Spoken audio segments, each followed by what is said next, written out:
Video হচ্ছে, একটু ধরে নিই তারপরে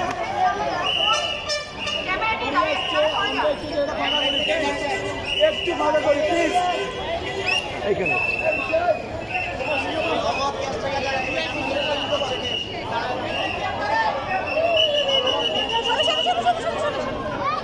ছোট ভাই আমি একবার দিচ্ছি আর কি, আরেকবার দেবো।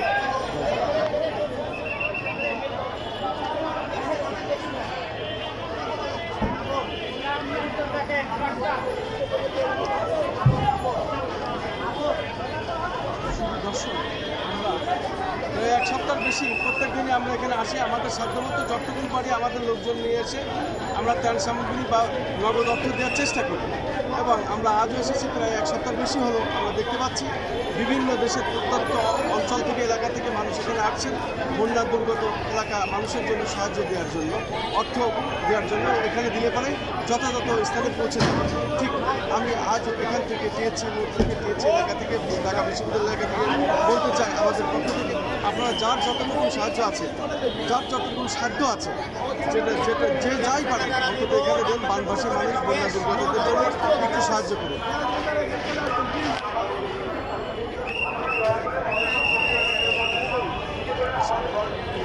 শুধু দর্শক, আমরা দেখতে পাচ্ছি এই এলাকাটি এখন ব্যাপক মানুষের সমাগম, যে যতটুকু পারে সেটাই আনছে এবং তারা এখানে সাদরে গ্রহণ করছে, যে যেমন পারে সেটাই দিচ্ছে।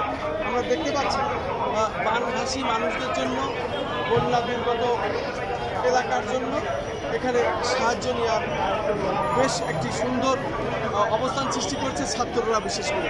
এবং ছাত্ররা অত্যন্ত শান্তিপূর্ণভাবে এটা বিতরণ করছেন। আমরা দেখতে পাচ্ছি শান্তি, আমরা দেখতে পাচ্ছি সুশৃঙ্খল এবং সুশৃঙ্খলভাবে, শান্তিপূর্ণভাবে এই এলাকাটা দূর দূরান্ত থেকে যেই আসছে, যে যতটুকু যা পারে সাদরে গ্রহণ করা হচ্ছে।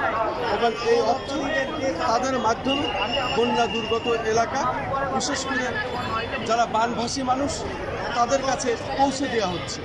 আমরা ধারাবাহিকভাবে এই কাজগুলো করে যাচ্ছি এবং আজও আমরা এসেছি। আমাদের সাধ্যমতো যতটুকু যা পারি আমরা সেটা এখানে সাহায্য করলাম এবং দিলাম। আরও অনেকের প্রতি, দেশবাসীর প্রতি আমরা আহ্বান জানাচ্ছি, আপনারা প্রত্যেকেই এখানে যে যতটুকু পারেন সাহায্য করুন এবং দিন। আমরা চাই বানভাসী মানুষের পক্ষে বা বানভাসী মানুষের কাছে এবং বন্যা ক্ষতিগ্রস্ত মানুষের পাশে দাঁড়ানোর জন্য আমরা সকলের প্রতি আহ্বান জানাচ্ছি। আমি খন্দকার মাসুদুজ্জামান, আমাদের চ্যানেলগুলির পক্ষ থেকে এবং সংগঠনের পক্ষ থেকে সকলের প্রতি আমি আহ্বান জানাচ্ছি এই আজকের এই ঢাকা বিশ্ববিদ্যালয় টিএসসি মোড় এলাকা থেকে।